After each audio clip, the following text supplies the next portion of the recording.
በስመ አብ ወወልድ ወመንፈስ ቅዱስ አሐዱ አምላክ አሜን። ሎሚ ከም ፈቃድ እግዚአብሔር ነትስተልና ዝተወሰነ ጊዜ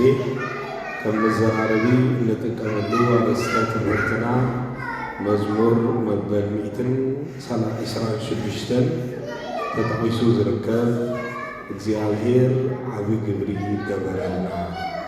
ንሕና ድማ ተሓጎስና ኣብ ትሕቲ ዝብል ኣርእስቲ ዝተወሰኑ ሓሳብ ከም ፈቃድ እግዚአብሔር ክንዘራረብ ኢና። ልበ አምላክ ቅዱስ ዳዊት እግዚአብሔር ዓብይ ግብሪ ገበረልና ንሕና ድማ ተሓጎስና ዝብል መሰረታዊ ቃል መበገሲ ገይሩ ዝተዛረቦ እስራኤላውያን ን70 ዓመት ዝኣክል ኣብ ትሕቲ መግዛእቲ ባቢሎናውያን ድሕሪ ምፅንሖም ካብ ምርኮ ባቢሎን ተመሊሶም ናብ ናይ ርስቲ ኣቦታቶም ድሕሪ ምእታዎም ዘመስገንዎ ምስጋና እዩ። እግዚአብሔር ካብ 70 ዓመት ናይ ጭንቂ ዘመን ምሰድሓኖም እግዚአብሔር ዓብይ ግብሪ ገበረልና እዩ። ካብ ሃገሮም ርሒቆም ካብ ቤተ መቅደስ ርሒቆም ካብቲ እግዚአብሔር ብዘይምቁራጽ ምሕረቱን ረድኤቱን ዝገልጸሉ ዝነበረ ሃገረ እስራኤልን ኢየሩሳሌምን ርሒቆም ብባርነትን ብስቃይን ኣብ ትሕቲ ምርኮ ኢየሩሳሌም ኣብ ዝነብሩሉ ዝነበሩ ዘመናት አጨናቅ ዘመን፣ ከቢድ ዘመን፣ ነፃነት ዘይነበሮ ዘመን፣ ከም ህዝቢ ተቆፂሮም ናይ ምንባር ዓቅሞም ደኺሙሉ ዝነበረ ዘመን፣ ከም ባርያ ሓደ እስራኤላዊ ዋጋ ኣብ መላእ ዓለም ብሕሱር ገንዘብ ዝሽየጠሉ ዝነበረ ዘመን። እዚ ዘመን እዚ ሰጊሮም ናብ ሃገሮም ዝምለስሉ ዘመንን ጊዜን ምስ ኣኸለ እግዚአብሔር ንእስራኤላውያን ብምሕረቱ ጠሚቱ ናብ ናይ ርስቲ ኣቦታቶም መሊሱ እስራኤል እታ ናይ ቃል ኪዳን ቦታ ናብኣ ከም ዝምለሱ ምስ ገበሮም ብድሕሪኡ ዝዘመርዎ ዝማሬ ነዚ ዝማሬ እዚ መሰረት ገይሮም ነቲ ዝሓለፍዎ ጭንቂ ብዝግባእ ይርድኡ ነይሮም እዮም እሞ ኣብ ጭንቂ ዝነበረ ህዝቢ ረሃዋ ምስ ረኸበ ኣብ ጭንቂ ዝነበረ ረዳኢ ዘይነበሮ ህዝቢ ረዳኢ ምስ ረኸበ ድሕሪኡ ዝዘመርዎ ዝማሬ እዩ ነይሩ። ካብ ጭንቅና ኣውፂኡ ካብ መከራና ኣድሒኑ ካብ ባርነት ነፃነት ሂቡ ካብ መግዛእቲ ድማ ናብ ሃገርና መሊሱ ዘብፅሓና እግዚአብሔር ዘደንቕ ግብሪ ኣብ ልዕሊና ፈፂሙ እዩ ንምባል እግዚአብሔር ዓብይ ግብሪ ገበረልና ንሕና ድማ ተሓጎስና ክብሉ ምስጋንኦም ናብ እግዚአብሔር ኣቕረቡ። እዚ ቅዱስ ቃል እዚ እስራኤላውያን ብዘደንቕ ኣገባብ ኣብ ዘመኖም ይፈጽምዎ እምበር ኣብ ኩሉ ዘመናት ዘለው ብፍላይ ካብ ብሉይ ኪዳን ንላዕሊ ኣብ ሓዲስ ኪዳን ዘለው ናይ እግዚአብሔር ኣመንቲ ብዝበለጸ ዘመስግንዎ ምስጋና እዩ። ንእስራኤላውያን ንግዚኡ እግዚአብሔር ዘድሓኖም ካብ ናይ ስጋ ባርነት እዩ። ኣብ ሓዲስ ኪዳን ክርስቶስ ዘድሓነና ግን ካብ ዘለዓለማዊ ባርነት እዩ። እስራኤላውያን ንግዚኡ ዝድሓኑ ካብ ግዚያዊ ዝኾነ መግዛእቲ እዩ። ክርስቶስ ንዓና ዘድሓነና ግን ካብ ዘለዓለማዊ መግዛእቲ እዩ። እስራኤላውያን ብጭንቂ ዝተቐመጡ ን70 ዓመት እዩ። ንሕና ብጭንቂ ንነብረሉ ዝነበርና ዘመን ግን 5500 ዓመት እዩ ነይሩ። ካብ 5500 ዓመታት ዝኣክል ናይ ጭንቂ ዘመን፣ ናይ ባርነት ዘመን፣ ናይ ደቂ ሰባት ካብ እግዚአብሔር ዝተባእስሉ ዘመን፣ ካብ እግዚአብሔር ርሒቆም ግዙኣት ዲያብሎስ ኮይኖም ዝነበሩሉ ዘመን ዘብቅዓሉ ዘመን ስለ ዝኾነ ዘመነ ሓዲስ እግዚአብሔር ዘደንቕ ስርሑ ዝሰርሐሉ ዘመን እዩ። ነዚ ከዓ ናይ ሓዲስ ኪዳን ህዝቢ ብፍላይ ሰዓብቲ ክርስቶስ ካብ ናይ እስራኤል ካብ ሚጠት ዝተመልሱ እስራኤላውያን ካብ ስደት ካብ መግዛእቲ ዝተመልሱ እስራኤላውያን ንላዕሊ እዚ ዝማሬ እዚ ኣብሊጾም ዘመስግንዎ እግዚአብሔር ዓብይ ግብሪ ገበረልና ንሕና ድማ ተሓጎስና ዝብል ምስጋና ሞት ዝተሰዓረሉ ምስጋና እዩ። እግዚአብሔር ንዓና ዘድሓነና ካብ ሞት እዩ። እግዚአብሔር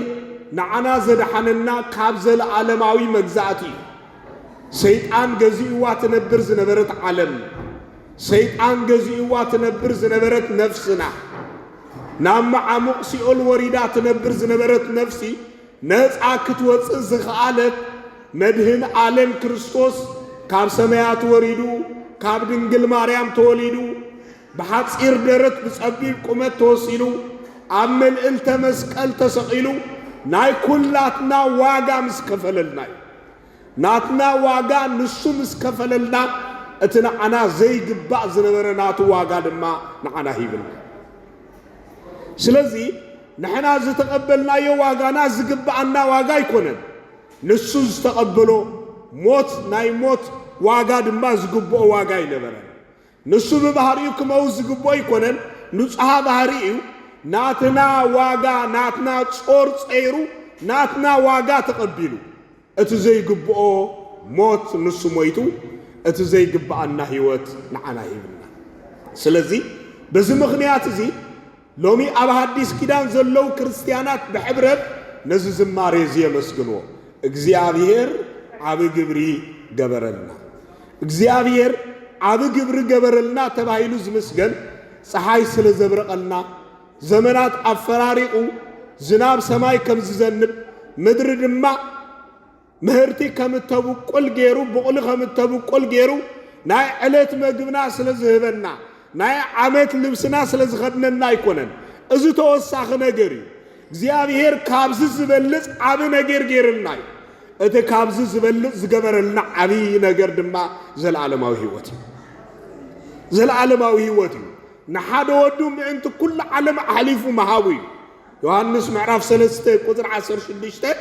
نتحاد ودو بجا كسع مهاب نعالم كسع كندز أفكارا تباينو تنجيرلي እግዚአብሔር ንወድ ሰብ ዘሎ ፍቅር ዝገለጾ ነተሓደ ወዱ አሕሊፉ በመሃብ እንበር ፀሐይ በመብራቅ ምድር ፍረኸም ተብቁል ሰማይ ድማ ዝናብ ከም ትዘድም በመግባር አይኮነን እዚ ሁሉ ፍጥረቱ ዝገብሮ እዚ زآمنن زي آمنن እግዚአብሔር ፈጣሪው ስለዝኾነ በሕብረትን በመልአትን ዝፍጽሞይ ነቶም ዘአምንዎ ዘሃቦም ዝበለጸ ነገር ግን ዘላለማዊ ህይወት እግዚአብሔር ንዓና ዝሐስበና ዘላለማዊ ህይወት ዘሃበና ድማ ዘላለማዊ ህይወት ስለዚህ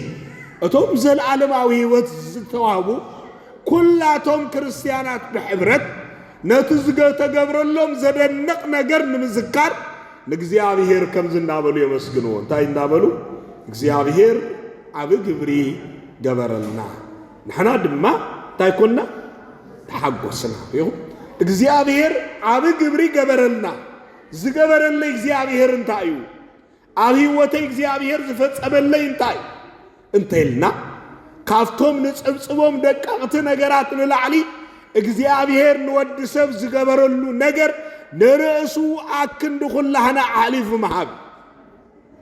أكند كل ود سب نرأسو أحليف ذهبه بجكا እግዚአብሔር ኢየሱስ ክርስቶስ ካልየለ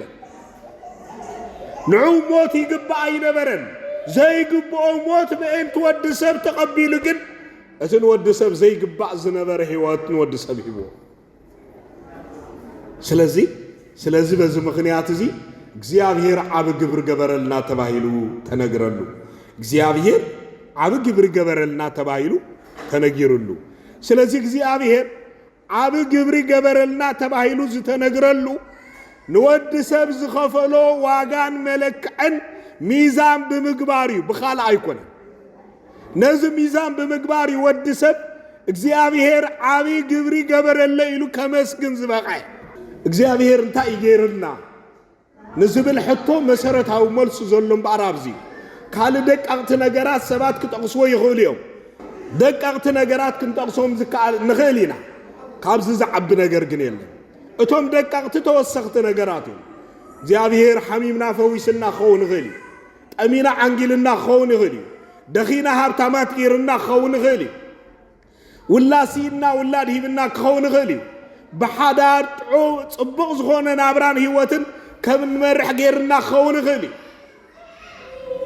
زتبساتنا بيتسب مأكابي حقيسنا خون غلي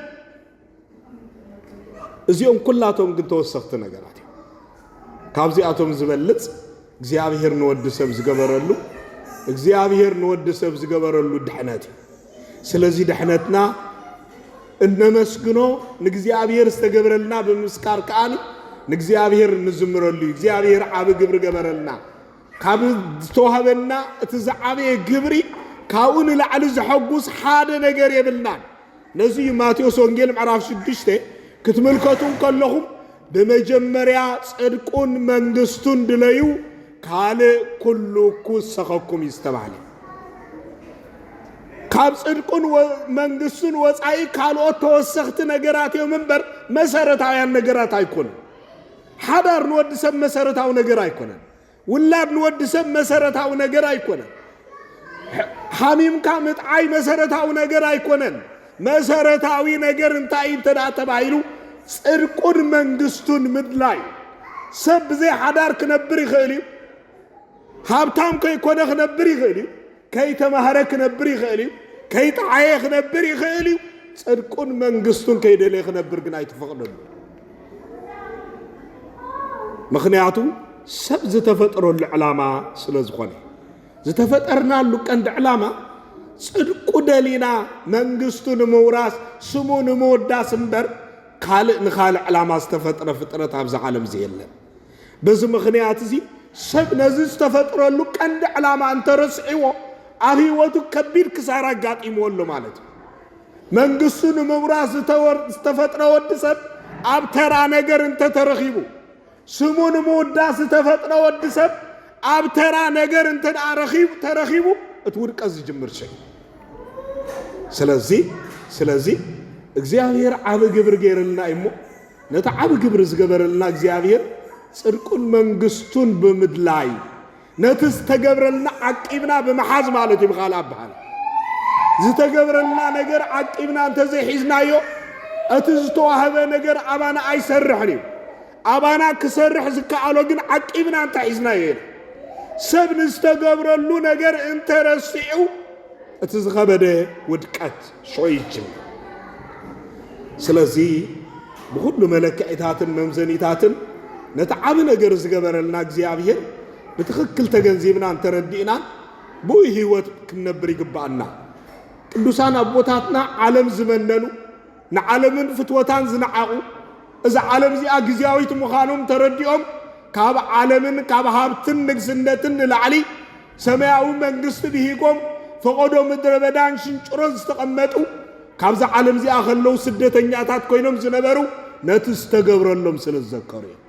እዮም ነቲ ዝተገብረልካ ምዝካር ንዓለም ከም ትምንን ይገብረካ ነቲ ዝተገብረልካ ምዝካር ኩሉ ሰብ ናይ ክርስቶስ ኮንካ ንኽትነብር ይገብረካ ነቲ ዝተገብረልካ ምዝካር ኩሉ ሰብ ንሓጢኣት እትጽየፍ ሰብ ኮንካ ከም ትነብር ይገብረካ ነቲ ዝተገብረልካ ምዝካር ኩሉ ሰብ ናይ እግዚአብሔር ገንዘብ ከም ዝኾንካ ይርዳእካ ነዚ ሐዋርያ ቅዱስ ጴጥሮስ አቀዳመይት መልእክቱ ክገልጽ እንከሎ ንስኻትኩም ብወርቅን ብብሩርን ኣይኮነን በቲ ክቡር ደሚኹም ዝተዓደግኩም ዝበል ንሕና ዋጋና ወርቅን ብሩርን ኣይኮነን ዋጋና ናይ ዓለም እዚኣ ሃብትን ንብረትን እውን ኣይኮነን ዋጋና ናይ ክርስቶስ ደም ብዋጋ ደም ዝተዓደገ ሰብ ድማ ኩሉ ግዜ በቲ ዝተዓደገሉ ዋግኡ ኣኽቢሩ ስለ ዝነብር ናይ ዓለም እዚኣ ግዙእ ኮይኑ ኣይነብርን ናይ ዓለም ግዙእ ማለት ምዃን ማለት ኣብ ዓለም ምንባር ማለት ኣይኮነን ናይ ዓለም ግዙእ ምዃን ማለት ናይ ሓጢኣት ግዙእ ምዃን ማለት እዩ ዓለም ማለት ሓጢኣት ማለት እዩ እቲ ሓደ ትርጉም ስለዚ ዓለም ተባሂሉ ብጥቕልሉ ክንገር እንከሎ ምናልባት ብቐጥታ ከም መነኮሳት ነዚ ዓለም እዚኣ ገዲፍና ንገዳም መኒና ክንኣትለና ማለት ኣይኮነን ገዳም ንባዕሉ ኣብ ዓለም እዩ ዘሎ ገዳም ንባዕሉ ኣብ ዓለም እዩ ዘሎ ዓለም ዝብል ቋንቋ እቲ ሓደ ትርጉሙ በአስተምሮ መጽሐፍ ቅዱስ እንታይ ተባሂሉ ሓጢኣት እዩ ሓጢኣት ብዓለም ይዝምሰል ስለዚ ነቲ ዝተገብረልና ነገር ንኽንዝንግዕ እቲ ዝዓበየ ምኽንያት ዝኸውን ሓጢኣት እዩ ስለዚ ብሓጢኣት ምኽንያት ነቲ ዝተገብረልና ዓብ ነገር ዘንጊዕና ካብ ፍቕሪ እግዚአብሔር ዝርሐቕ ልቢ ከይህልወና ንርእስና ኩሉ ግዜ ክንነቓቕሑ ይግባአና لكل جزء من نقطة أهي زلله نسمعني زنبر كم تستجبر اللي كوينه ينبر الله خده نت واجاز خفل اللي أملاخ نعونا ذكركم دي زنبر زلهم كم تنسوز دلين كوينة دي زنبر زلهم إلنا أنا محتاج قديت عننا زي نسب نتستقبر له نجر أصلي حيزم أنت خنبر حق زي نستقبر لنا نجر دفينهم زترفوا نجرات كلهم كنك عوامهم يقبع مالك اتحادى نستقبر لنا نجر كم نرسع قبر لنا حاتياتي سبب حاتيات عالم كنبر انت جميرو زل عالماو منقستي رسع نتستقبر له نجرات كله دمع بسنك حاتيات يشوفون حاتيات نستقبر لك نجر شفينا كاب እግዚአብሔር ንኽትርሐቅ ምኽንያት እትኸውን ማለትዩ ምኽንያት እትኸውን ስለዚህ ብሰንከ ኃጢአት ዝተገብረልና ነገር ተርሲዕና ካብ ፍቅሪ እግዚአብሔር ከይንርስዕ ጠንቋት ክንከውን ይግባና እቲ ካልኣይ ፍትወት እዚ ዓለም እዚኣ ሰብ በዛና እዚ ዓለም እዚኣ ዘንጸባርቕ ነገራት ፍትወት እዚ ዓለም እዚኣ ይግዙ እሞ በዛ ዓለም እዚኣ ክግዙ ምስ ጀመሩ እዚ ዓለም እዚኣ ንኹሉ ነገር ተማልኣሎም መሲልዎም نت كل نجار زمال علم እግዚአብሔር ክርስቶስ يجمع كل نجار بعالم كما نزخل يلن كل نجار كما نزخل እግዚአብሔር ጥራ حبيبنا اكو ካብ حكايم حمامنا مدهانيت نسألو ጊዜ የሎ ተበድልና ካብ ደያኑ ፍትሕ نسألو ጊዜ የሎ ሰብ ካብ ሓዳሩ ዘይረኸቦ መልሲ كاولادو زيرخبو ملسي كاب بيتسبو زيرخبو عقبت كاب ديانو عالم زيرخبو عقبت كاب حكايم زيرخبو فوسن مدهانيتن زرخبو كاب እግዚአብሔር كافت كل زغبرو እግዚአብሔር كافت كل زرغبرلنا እግዚአብሔር كنرخبو زينخل ነገር የለ كابዛ عالم زي اخر رخبو زينخل ነገር ግን ብዙ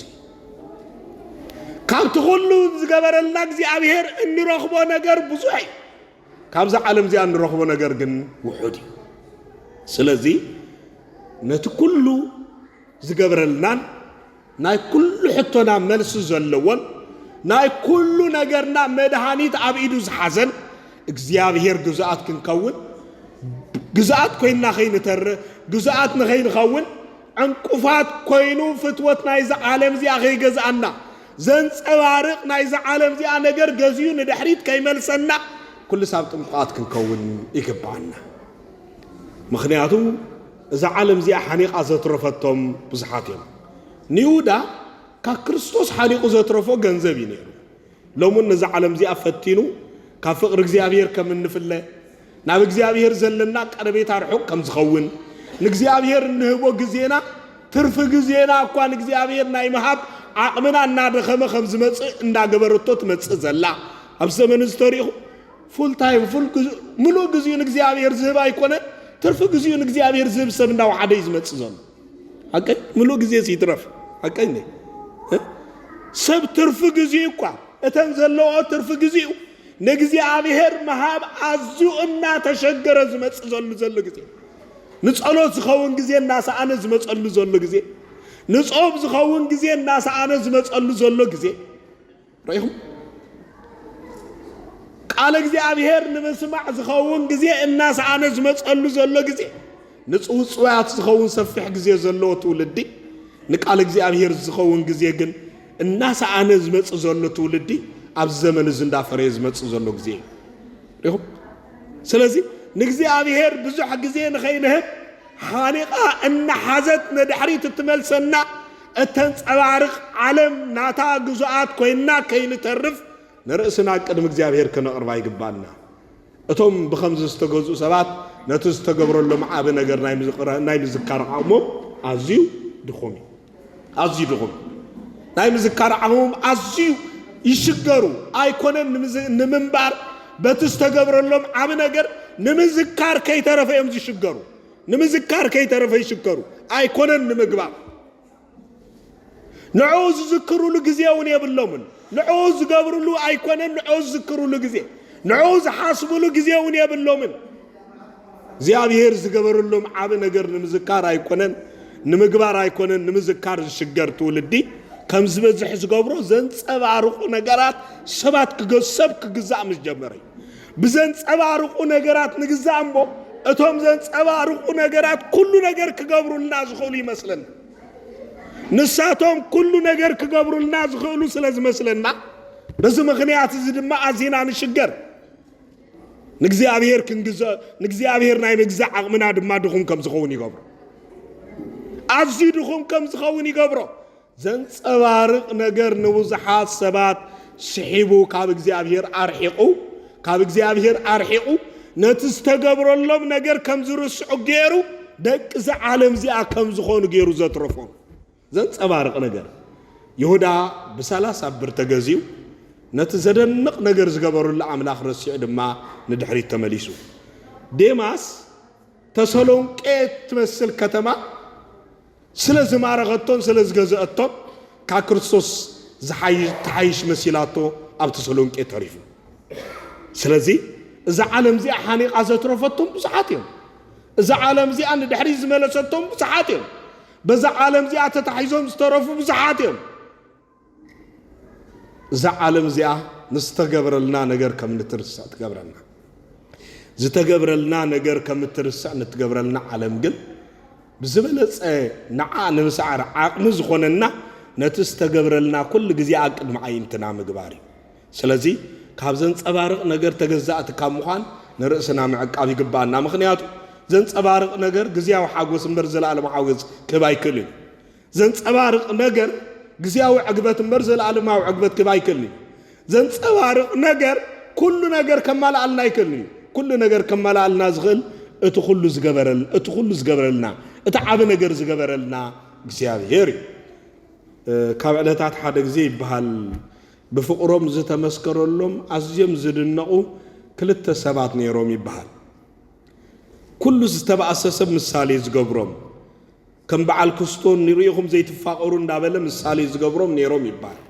أقاد أم خوينوك في التاريخ اللوجن كل التأثم تصقراي نبرو من ملاتات نيروم يبهال فتشس እግዚአብሔር نقول له كم طباب سلز فتر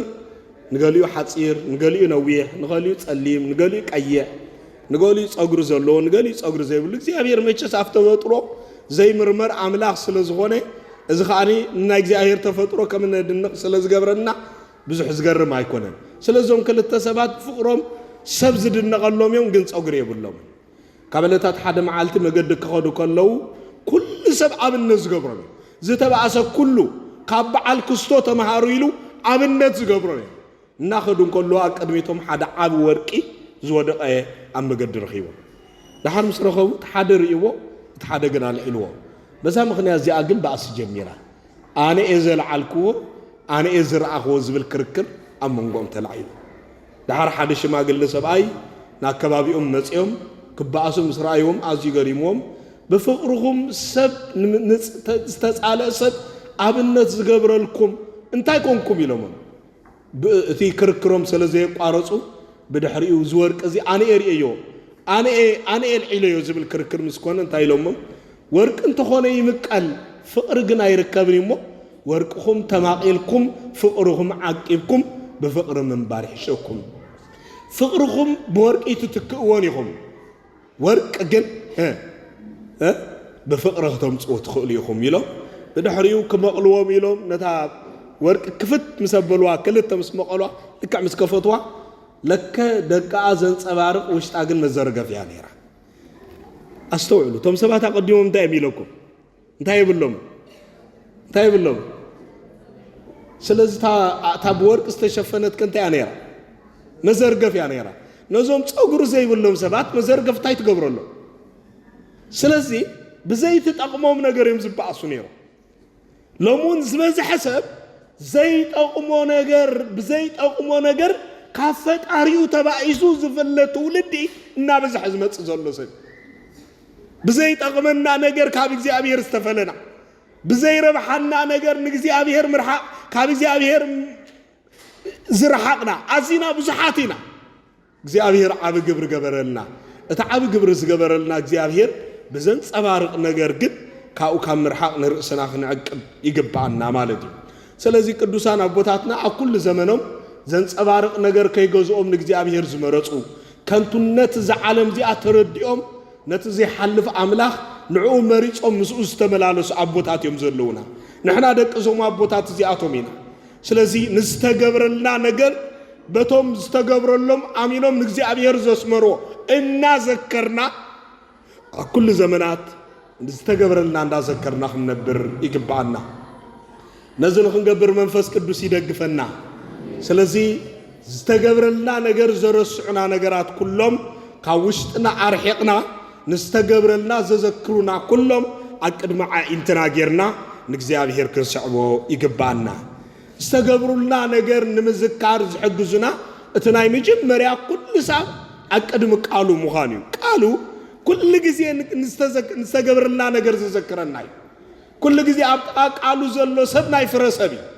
ኩሉ ግዜ ኣብ ጥቃ ቃሉ ዘሎ ሰብ ንእግዚአብሔር ቀረባ እዩ ንመንፈሳውነት ቀረባ እዩ ንንስሐ ቀረባ እዩ ንቅዱስ ቁርባን ቀረባ እዩ ንመንፈሳዊ ስነ ምግባር ቀረባ እዩ ንእግዚአብሔር ቀረባ እዩ መዝሙር መበል ሓደ ተጠቂሱ ዘሎ ንሱ እዩ እታ ኣገንገው ወሓይዝማይ ዝተተኽለት ገረብ ግና ንሳ ኩሉ ግዜ ቆፅላይ ጥጥዕ ፍረድማ ይህልዋ ተባሂሉ ተነጊርላ ወሓይዝማይ ዝተባህለ ቃሉ እዩ ገረብ ዝተባህለት ንሕና ኢና ፍረ ዝተባህለ ከዓ ፍረ መንፈስ ቅዱስ ኩሉ ግዜ ሰብ ኣብ ጥቃ ቃሉ እንተልዩ ነቲ ዝተገብረሉ ነገር ናይ ምዝካር ዓቕሙ ልዑል እዩ ንስተገብረልና ንምዝካር ዓቕሚ ዝኾነና እቲ ናይ መጀመርያ ቃል እዩ ነዚ ልበ ኣምላክ ዳዊት ኣብ መዝሙር መበል 118 ንዓኻ ምእንቲ ከይብድልሲ ንቃልካ ኣብ ልበይ ዓቆርኩ እዩ ሰብ ንእግዚአብሔር ዘይምብዳል ዝከኣሎ ንቃሉ ልቡ ቀረባ እንተደኣ ኮይኑ እዩ በዚ ምክንያቱ እዚ እዩ ልብና መዝገብ ቃሉ እንተኮይኑ ንእግዚአብሔር ናይ ምብዳል ዓቕምና ይደክም ኩሉ ሰብ ብዛዕባ እግዚአብሔር ንዝክረሉ ዓቕምን ሓይልን ይዋሃበና እቶም ኩሉ ሰብ ንእግዚአብሔር ናይ ምዝካር ዓቕሚ ዘለዎም ንቃሉ ቀረባ ዝኾኑ መዝገብ ልቦም ናይ እግዚአብሔር ቃል ከም ዝኸውን ዝገበሩ እዮም መዝገብ ልቦም ሰሌዳ እግዚአብሔር ዝገበሩ መዝገብ ልቦም ቃሉ ጥራሕ ዝገበሩ ሰባት ንእግዚአብሔር ክብድሉ ዓቕሚ የብሉ ልበ ኣምላክ ዳዊት ነዚዩ ንዓኻ ምእንቲ ከይብድልሲ ንቃልካ ኣብ ልበይ ዓቆርኩ እዩ ንዓኻ ምእንቲ ከይብድል ንቃልካ ኣብ ልበይ ዓቆርኩ ማቴዎስ ምዕራፍ 4 ክትምልከቱ ከለኹም ብሰይጣን ንዝመጽኦ ፈተና ነተን ሰለስተ ኣርእስተ ሃጣው ዝተባሃላ መድህን ዓለም ክርስቶስን ሰይጣን ዝሰዓሮ እቲ ሓንቲ ብምንታይ ሰብ እንጌራ ጥራሕ ዘይኮነስ ብቃል ኣምላኽ ዝነብር ብዝብል ቃል ሰብ بقال أملاك زنبر فطور سلزخونه بقال أملاك كنبر تخيل طرح نتفتاني كدكم وزغن بقال እግዚአብሔር كنبر زي كعلى تولد دغن نتفتاني ناي مدكام عقم سلازي بلو نتستغبرل عيبد ነገር ናይ ምዝካር ዓቅሙ ይደክ ስለዚህ ናይ መጀመሪያ ነትስተገብርልና ንምዝካር ዝሕግዘና ኩል ሰባብ ተቃሉ ተቃቃሉ መቅማጥዩ ነቢ ሆሴዕ ነዚዩ ህዝበይ ሰአን ፍልጠት እንታይ ኮነይል እንታይ ጠፈአ ሰብ ካብ ቃሉ እንተርሒቁ በቀሊሉ ካብ ድሕነት ይራን ሰአን ፍልጠት ጠፈአ ክባል ቀሊል ከይመስለኩም ብዙሓት ካብ እምነት ዝወፁ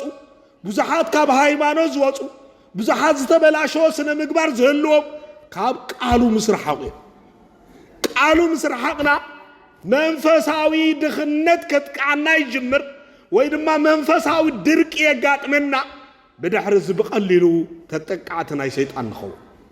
ተጠቃዕት በቀሊሉ ሰባት ተጠቃዕት ነዚ ጎይታውን ማቴዎስ 22 ቁጥር 30 ክትምልከቱ ከለኹም እንታይ ዝብል ንሕጊ ኣፍረሲ ፈሪሳውያን زقربو فلتت زي تملأ حتو ينير فلتت زي تملأ حتو نزقربو حتى كمل سلم كل انتايلون مصحفتي بزي مفلاتكم تصحتوا اللهم مصحفتي بزي مفلاتكم تصحتوا اللهم يتبعين سب كان مصحفتن ترحيقو نسحتت قرباي سب كان قال እግዚአብሔር ترحيقو نجيغا قربايو كما يلو خصاون كم زغل አይፈልጥنيو صومو بسنك مصحفت زي مفلاطو غوي كون يجمر صلاتو بسنك مصحفت زي مفلاطو غوي كون يجمر منفساوي هيوتو بسنك مصحفت زي مفلاطو بقللو بسيطان تطقعو امصا وديا سيطان كاتو قربا زخونه هيوت زلو يخو قالو ግን ካብ ኩሉ ዝሕልወና እዩ ቃሉ ካብ ኩሉ ዝሕልወና نتستجبرلنا عب نجر كأذكر الناس لزخونة نستجبرلنا عب نجر نمذكر نقالو قربا كنكون علنا نزيو مخنياتو نقالو قربات زي كوينا እግዚአብሔር ከመይልና ክንነብር ከም ዝግባአና ንዓና ዝመረጸልና ናይ ህይወት ምርጫ እንታይ ከም ዝኾነ ናይ ምፍላጥ ዓቅምና የለን ድኾሚ እግዚአብሔር ንህይወትና ዝመርሓ ብቃሉ ህይወትና ዝመርሖ በባህሊ ይኮነን ህይወትና ዝመርሖ ብናይ ፍልስፍና ስነ ሐሳብ አይኮነን ንቃል ንህይወትና ዝመርሖ ብናይ ጉባኤ ፓርላማውን አይኮነን ብፖለቲከኛታት ዘይምራሕ ልቢ ብአተሐሳስባ ፈላስፋታት ዘይምራሕ ልቢ زلوا أمني تلكم من ناي كريستيانات لبي ناتنا لب زمرحو زيابير طلعي سلازي أتك زيابير زمرحو لبي بك زيابير استمرحك خون انت خوينو أقالو زي تسرتك خون كخيل ألو أقالو زي تسرت لبقن بقليلو نسحتت أفدق زخفتي خون بقليلو نسحتت أفدق زخفتي خون سلازي قالو انت مريحنا نتستجبرلنا عبي نجر ذكرنا ناي منبر عقمنا حيال يخون أتوم بقالو زمرحو نحقق زي أبيهر نمفتص عم قربا يوم أتوم بقالو زي مرحو حقق زي أبيهر نمفتص عم رحوقات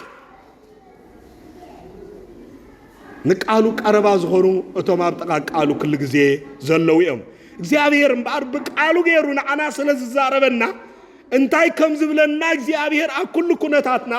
ክንፈልጥ እንተ ዳኮይና ንቃሉ ቀረባኽን ኮውናለና ካቃሉ ተርሕና እግዚአብሔር እንታይ ከም ዝብል ክንሰምዓይ ንኸሊና ዝበዝሑ ናይ ሐሰውት ነቢያት ናይ ሐሰውት መምሃራን ግዛት ዝኾኑ ንምንታይ መስለኩም ንምንታይ መስለኩም ከም ግዛት ዝኾኑ ቃሉ ስለዘይፈልጡ ቃሉ እንተ ዘይፈሊጥና ዝመፀው ሕጂ ወስደና ቃሉ እንተ ዘይመፂና زمت بيت كريستيان زمسل ناي بيت كريستيان زي كونه سحتات زخونه تمرتي بقليلون لبنا يغزو ناي قلاويان صبر بحاسبختن ممهارانين تأمرات قبرتن بقليلو جزءات نخو زبزح بخمس عينات معبل توسيدهم زودقو زتصنفو ابتقا قالو هيوتهم كتخلو زي قالو سباتيهم سلازي قالو كل جزي زمقبنا كل جزء كاب سحتات زحلونا كاب سحتات حلو نافت حق أنيا مجدن نافت حق أنيا زتجبرنا عابق برنا يمردان زمرحنا كم زخون غرد يقبلنا أقص أنت بعيلو سوى ليك أبرا بعيك في الزمن زنبرة ليك كتاكسن كله بزعب هذا خمزي بالنير كل جزء نجزي أبير كتزارو وانت عدلي خاص الليل صلوت مالت تاي مالتي ها مس እግዚአብሔር مزرراب مالتي እግዚአብሔር ክትዛረቦ ተደልን ተዳኾንካ ጸልይብ ዘይ ጸልሰብ ምስ እግዚአብሔር ያዕልልኒ ማለት ይብኻል አባሃላ ጸሎት ማለት ምስ እግዚአብሔር مزرراب ማለት ወይውን ምስ እግዚአብሔር መዕላል ማለት እቲ ምስ እግዚአብሔር ክዛረብ ዝደል ሰብ እንተልኽ ጽልሎ ምክንያቱ እግዚአብሔር ዝሰምዓና ሓደ ቋንቋ እንታይ ይተልኩም ንጸሎት صلوت زوتر سب كل سابس እግዚአብሔር زعلل سب ማለት نزي سيطان አቦታትና ከመስሉ ሆለው ካጉይ መዓል እንታይ ዝብሉ ሪኹም በዚ ምኽንያትዩ ክንጸውም አያሸግረናኒዩ ቤተ ክርስቲያን ክንመጽእ አያሸግረናኒዩ ካል መንፈሳዊ ስራሕ ክንሰራ አያሸግረናኒዩ ክንጽልግን በጣም ይከብደና ሐቀ ዝበዝ ሐሰብ ክጽል ከቢድኒ ዝብለካ ክጸውም ከቢድን ዝብለካ ዳርካ ውሑዲ زبز حسب زفتن بصلت متى يمسيلكم سيطان مخنياتو اتا ناب እግዚአብሔር اتبصم እግዚአብሔር اتراغب نصومنا حيل تخون نمنفساوي نابرانا حيل تخون ناتي ننبرو منفساوي عالم حيل خوينانا اتمرحنا صلوت كم زي نغبر ايزغبرنا زصلسب بكل عود كون ايصغام سلازي انتايلو من እግዚአብሔር ክትዛረው እንተ ደሊኻ ጸልይሉ እግዚአብሔር ክትዛረው እንተ ደሊኻ ጸልይ እግዚአብሔር ክዛረበካ ትደልን ተዳኾንካ ቅዱሳት መጻሕፍት አንብብ ወይ ድማ ቃሉ ስማ አይበል ቃሉ እንሰምዖ እግዚአብሔር ከም ዝዛረበና ኮይና ኢና እንሰምዖ ምክንያቱ እግዚአብሔር ይዝዛረብ በቃሉ ሰብናይ ምዝራብ ዓቅም ይብሉ በመጻሕፍት ገይሩ ዝዛረብ እግዚአብሔር እዩ መጽሐፍ ቅዱስ ከነንብብ ካሎት ቅዱሳት መጻሕፍት ከነንብብ እንከለና በኦን ገይሩ ንዓና ዝዛረበና እግዚአብሔር እግዚአብሔር ይዛረብና አይትስረቅ አይትሐሱ አይትዘሙ ዝብል ቃል ክዝረብን ከሎ ተዛራቢ መን ዘንብብዎ ምናልባት ሊቀ ካህናት ከሆኑ ሆልዮም ግን በመገድ ሊቀ ካህናት ገይሩ ነዚ ትእዛዝ ዝእዘዘና ዘሎ መን ይንገርን ዝእዘዘና ዘሎ እግዚአብሔር እዩ بجاكاي كالوت أمال اختي تملخ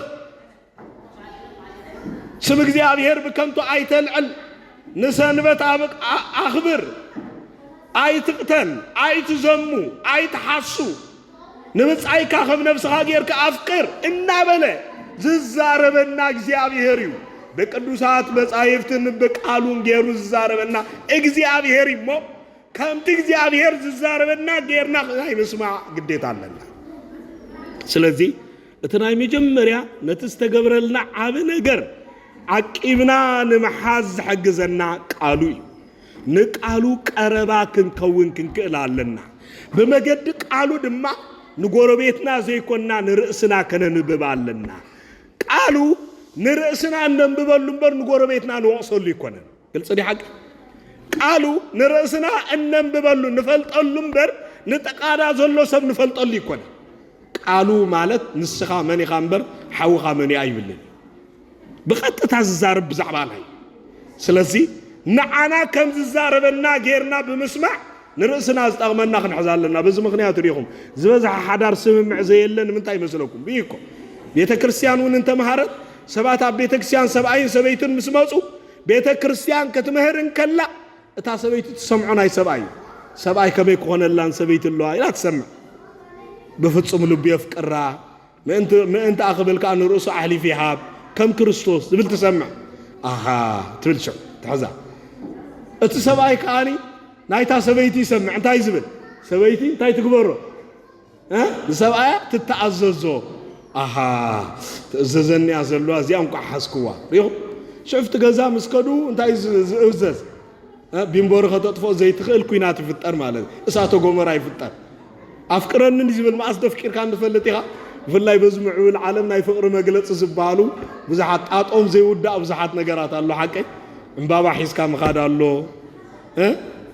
جفتنا عاز حقوسات أنا خون غليو قال نجارات خون غليو حيس كام خاد زبال نجار الله السوق زي كلون بحركوينه حيزته زي ما تيخا فقروا سلا زي جلس الله بحدقات حدارك تودق تغليه سواء كاب تقاراني مئزاز يلو زقطروب نجارات دمالو مئزاز يلو زقطروب من الوقت صبح مسرع كون غليو اقر محصاب كون غليو قالوا زمسل نجارات كون غليو ريحو قالوا جن زز جبعناي سبيتي نسبعيا اتي قالوا زبلا كتكون انا نسبعي كم يكونوا لزجبعني كم كريستوس يرنعو كزوزو كم بيت كريستيان سبعي ما كم بيت كريستيان غير انا كفقرا كم اكالي كريا ازي تزاز تعزيز لي انا كم كون الله لني انا كم كون له علني زبلا تحساس باين حدار زصنو سلازي كم قالوا زغبانا طرح يزنا اندحر كيدنا بزبلص ازلومي بوزح انداتفتنه باولو نفاسنا توقع زغي زلو هيوت حدار بقليل فويسنا نزتو لدي ممهر زخون حدار اب زمن زكن فطر يكالنا ايو مالتي سلازي بز مخنيا زغبانا حيزنا مخال بقالو اتن عنا زغبا انبر نغوربيتنا زغبا زي محاز نعين تاي زغباني كما يكون الله እግዚአብሔር ዘል እግዚአብሔር እኮ ብዝበለጽ አና ዝሓተና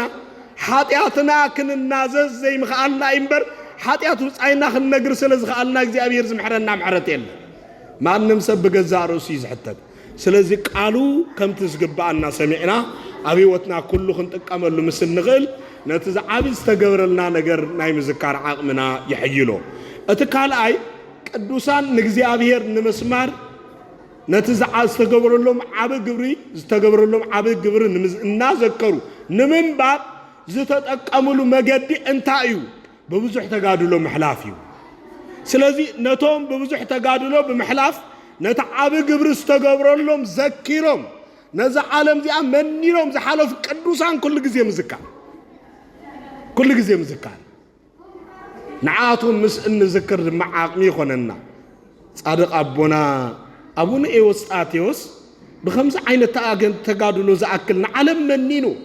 فتوة زعلم زي أنا إيغو فقدوا شنشرون مدربدان زقمت زنبركو نتستقبر اللو على تحصل الذكري أنا خير كن بالقلان صادق أبونا أرقاوي نقص النت قريفو شمت قريفو بهز على النتو نقزي أبهر مريسو كاب عبد تسديدنا بهاجرنا زمتعي ما أنت من كبري نتستقبر اللو على تعب الذكاريكو أنا خير صادق أبونا سيف ميكائيل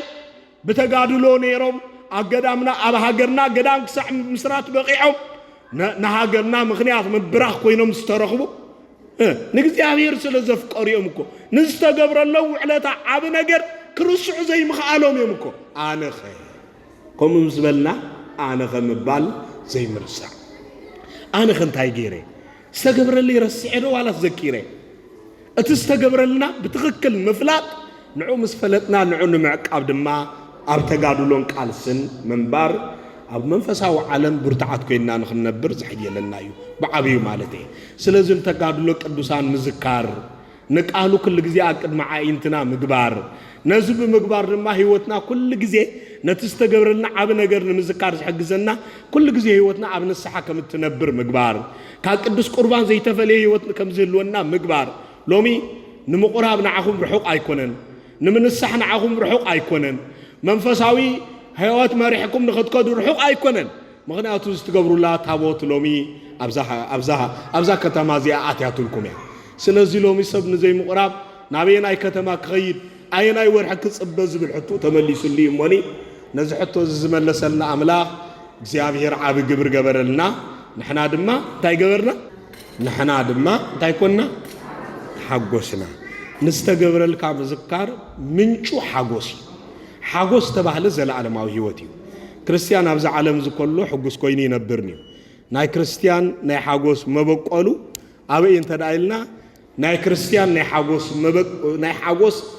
ناي كريستيان حقوسو أب سماي زيابير تحق إني حقوسي نكريستيانات زوبو حق إني حقوس يركب كعد حرموتي زيابير دحرموت نافت حق إني حقوس نافت حق إني هيوت نافت حق إني عرفتي نسجاجرو العالم نافت حق إني هيوتن حقوسن زركب الله سفرة منجست سماع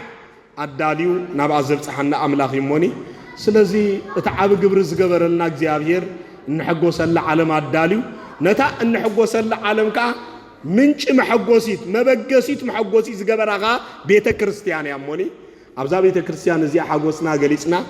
نتسترف ملو حقوسنا بسمياتكم كتصلوخن كيد زيابير جزياويان غيرو زي عالم زي قميط النايمو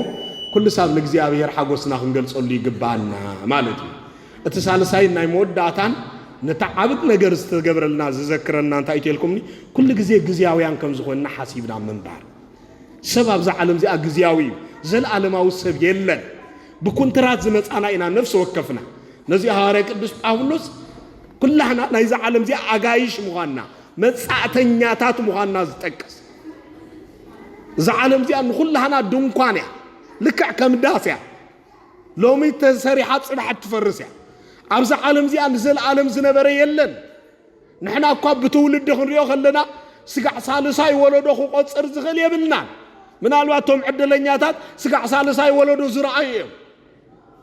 ناون مر أي زي بقعونا اللو نحنا أونا لنا صبح كن قيدينا جزياويانينا قوها من سبيل لنا أبز عالم زي جزياويان انتخوينا خاني جزياويان مخانا إن حسبنا نسرح جزياويان مخانا إن حسبنا نمهر جزياويان مخانا إن حسبنا بز عالم زي النمبر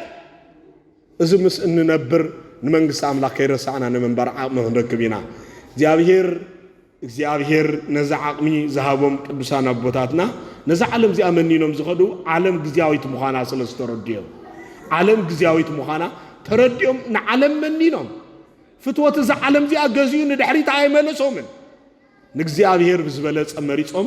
زنبروا بوتات يومه نعم نذكرنا خلنا برجزيابير حق زنا